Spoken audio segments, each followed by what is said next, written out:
after the darkest time of night,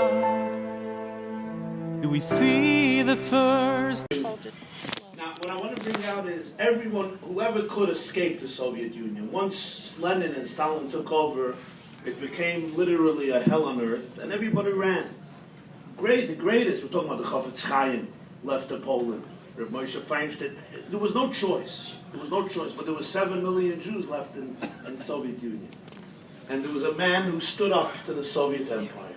And this is the Baal HaYartzeit of today, the Rebbe Rayatz, Rabbi Yosef Yitzchak. And I asked the librarian of Chabad, the chief librarian, his name is Rabbi Levin, Sholem Ber Levin, told me that the Rebbe Rayatz built 600 chadorim and yeshivas in the Soviet Union.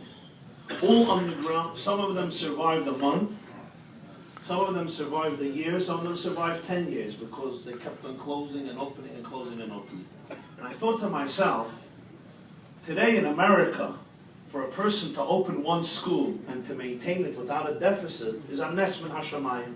Many of you are involved with schools and yeshivas, and you know for one school to function half normal without a deficit is mamash nes. It's very, very difficult. And here in the most difficult circumstances, underground, 600 schools. 600 schools. So what happened? In 1924, Stalin took over, and it was very obvious that the situation is getting worse and worse because Stalin was committed to uproot every last vestige of religion in the Soviet Union. The Rebbe Rayatz, the previous Lubavitcher Rebbe, called in 9 people, 9 young people. And this is what he told them. He said, Judaism is going to die in the Soviet Union. Most Jews live here. Most Jews lived here at the time. Not in America, not in Eretz Yisrael, not even in Poland. In Poland there were 3 million Jews. In Russia you had 7 million, 7.5 million Jews. And it's all going to be Bal Yirad, Bal Yirad, there'll be nothing left. I called in 9 people. Together with me is a minion. This is my suggestion. I'm not forcing, I'm asking. I want every one of you should make a tkiyas kaf, which means make an oath, that you're going to have Mesiras Nefesh to preserve Yiddishkeit ad, these were his words, ad tipas dam ha'chareina, till your last drop of blood. If you agree, I'm the 10th. There has to be with a handshake, tkiyas kaf, and then we'll be able, be'ezer Hashem, to save the situation. All 9 said yes. Young people. He gave a hand. He took a map. He divided the country between them. And he made each of them responsible on another region. They had to run the work. He would fund it. The Federation in America then had an agent in Russia. His name was Rosen. And he gave the Rebbe $7 million a year. Because this was the address, so he was responsible to support all Jewish institutions. So for example, Navardik got a lot of money, and he lit all yeshivas that there were. Chassidische, not Chassidische, all institutions, the Zionists, everyone, it went through him because he had an operation going. An underground operation with shluchim everywhere, and all underground, nobody was allowed to know about it. He knew about it himself. The secretaries couldn't either know because everyone, it was very, very dangerous. And you know, the Soviets, they would torture schrecklich. One of the 9 came from Georgia, South Russia, not Georgia, Atlanta. So he said, you're a Georgian, you go back to Georgia. Georgian Jews, as you know, familiar with Georgian Jews, they were not Talmidei Chachamim, but they had a lot of emunah. They had a lot of faith. In Kutayis, there were 60 mikvahs. 60 mikvahs. Every woman would use a mikvah. The Haskalah didn't reach in Georgia. And the Russians closed down 60 mikvahs. So he sent them back to Georgia. You take care of Georgia. This young man went, and he saw all the mikvahs were closed, and he was the person in charge of Georgia. So what did he do? He went to the offices of the KGB in Georgia. This KGB was the secret police of Stalin. And he took some stationery from the office. He took some stationery, and then he found himself a typewriter, and he typed up a letter from the headquarters of the KGB in Moscow. Orders. In 24 hours, 2 mikvahs have to be open. If not, there will be a bitter punishment. And he sent it into the offices of the KGB in Georgia. They took the letters. It was strange, Moscow telling us to open mikvahs, but they knew with Stalin, there's no games, because you only have one chance. Within 24 hours, they didn't close the mikvahs, they filled it up with earth. They opened 2 mikvahs 24 hours. What was his cheshbon? They'll send a shliach to Moscow. The red tape of communist bureaucracy, he'll have to be there a few months to find out. Till he comes back, it could be 7, 8, 9 months. In the meantime, there'll be mikvahs open for the women. Anyway, 9 months later, they found out it was like, the guy made it up. So they started to search, he ran away from Georgia, he ran to another city. And so life went on in the Soviet Union. And these 9 people, most of them, their names are unknown because they were shot. But they created an unbelievable network. The Rebbe was finally arrested in 1927, and he was sentenced to death. Then they converted the sentence to 10 years exile, then 3 years exile, and then they liberated him on Yud Beis Tammuz in 1927. Today they have one of the court case, after communism fell, they brought out the archives. One of the things they write there is that he had a student, and the student went to Georgia and lied in the name of the KGB to open mikvahs. And this act of treason is unforgivable. Unforgivable. And who was this student? Who was this student that went to Georgia? So there was an interesting story with him. He came from Georgia. His father had a fur company. Very wealthy man, Sephardic Jew. And he sent his son, got a scholarship to study in Italy, University of Italy, how to make fur. So he went to Italy. On the way, he stopped in Rostov. On the way to Italy, Rostov is a city in Russia. On the way, he was from Georgia, a Sephardic Jew, 18-year-old kid going to Italy. He saw Jews running in the morning, Rosh Hashanah, in the morning running. So he asked where they were. They said to a rabbin, there's a psarebbe here. This was the Rashab. The Rayatz's father, the 5th Chabad Rebbe, he lived his last years in Rostov because he ran away from the Germans in the First World War from Lubavitch in Belarus to Rostov. So he went into the shul and he saw all this pushing. By Tkiyas Shofar, they would push terribly to be close to the Rebbe blowing Shofar. Anybody who was Tkiyas Shofar in the Rebbe, in the shuls of Rebbes, Chabad, these types of shuls, they called it the washing machine. Around the bimah, they called it the washing machine. So he saw everybody pushing. So he was a strong kid from Georgia. So he went into the bimah and he stood there. He stood there and he stood out. You know, he had a white bow tie and yellow shoes, and he didn't look like the black and white Hasidim. So after the Shoshana, he went in on Yechidus. He went in for an audience with the Rasham.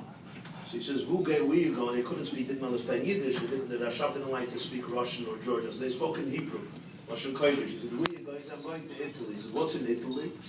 I'm going to learn how to make fur, my father's business. So the Rashab told him, he said like this, he said, to Italy, you'll come when the time arrives. In the meantime, I say, sit down, learn a yeshiva.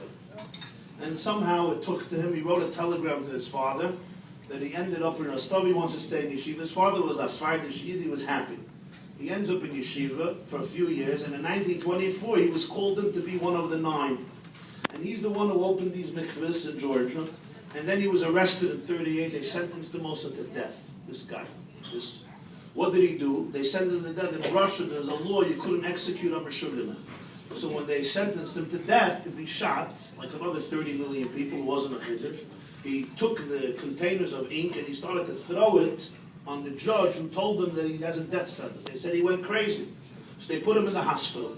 So Tzatzola put it, at least he's in the hospital, he's not dead. In the hospital he was a Georgian, he wrote a letter to Beria.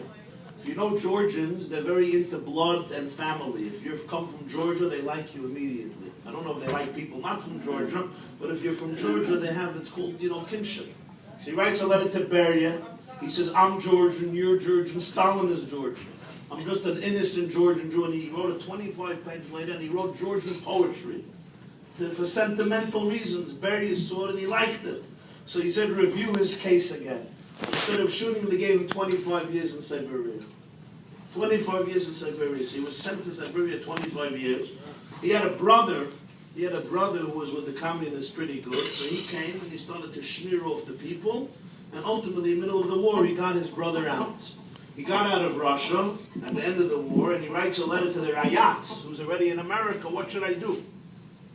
You know, I'm a shliach of yours. So he said, it's after the war, try to travel to different communities and help them rebuild after the Holocaust. So he came to Italy. And in Italy was a churban. He found a family, they're still there, the Zippel family, very wealthy family. And he had them sponsored to bring a Rav and a Shoichet. They brought Rabbi Gansberg as a Shoichet, Rabbi Perlov as a Rav. Then they brought Rabbi Garelik there, and they started to rebuild the Jewish community in Italy. So he understood what the Rashab told him in 1918, to Italy you'll come when you have to come.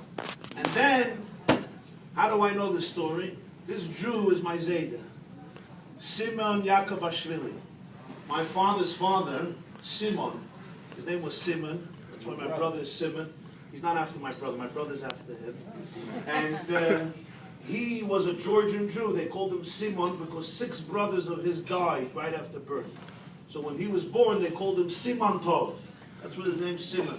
In Medrash, you have a lot of Simon. So he was a Sephardic Jew from Georgia, and in 1918, he was on the way to Italy. So here you have a story of, my father always told me the story. It was about his father. My father described to me the Friday night when he was arrested. He was 5 years old, my father, and he was making Kiddush, Yom HaShishi. In the middle of Kiddush, they came in, they broke down the doors, and they took him away.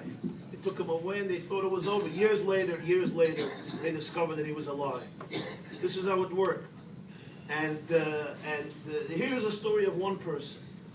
But the fact that a man, an individual, one man, if you were in 1924 living in the Soviet Union and you looked at what this Rebbe did, you would look at him and you would say, listen, you mean well, but the Lepster Chaloimus, you're delusional, right? It would be like an ant would decide to wage battle against the Norwegian gem. An ant is going to wage battle. Or an ant is going to come and say, I'm going to fight human civilization. Yeah? With one step, with one shoe step, you can murder 10,000 ants. Right? So here you had an empire of 250 or 300 million people, close to a superpower. You had one of the most ruthless, if not the most ruthless person who lived in history. Person who didn't care to give his own son, Jacob Stalin, to the Germans. I mean, he was a person who was a mass murderer of unprecedented proportions. He was a person who successfully and ruthlessly eradicated every vestige of religion in the Soviet Union. What did the Lubavitcher Rebbe have? What did he have? He had 300 Hasidim.